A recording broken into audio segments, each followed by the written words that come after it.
I wouldn't do drugs at work, but I would do drugs pretty much every evening and weekend. And what I realised was I got drug tested quite a lot because of my criminal record, but the drug tests that they tested me only tested for like cocaine, ecstasy, cannabis, which I can't stand either, and alcohol. And they were drugs that I'd stopped doing. So instantly that told me, or my silly brain was like, so ketamine is the drug that you should take from now on, like permanently, because you'll never get caught at work. And obviously at the time it was like, ketamine's good for me. It helps with my depression and all this crap. I was easily snorting somewhere in the region of, I don't know, maybe a Henry, just 3.5 grams to a quart, maybe a day. So between 3.5 to 7 grams a day.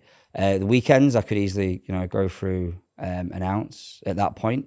But then in 2018, I was made redundant from my career, which I absolutely loved as well. By the way, I had, despite the addiction, I had an amazing career, and I learned so much through that. I think being made redundant completely reinstilled the idea of you're useless, even your employers don't love you, or you're not accepted, and it just brought up all this childhood, all my childhood stuff that I had going on that I'd never resolved either. And in my worst days, I could easily snort an ounce a day, not a problem.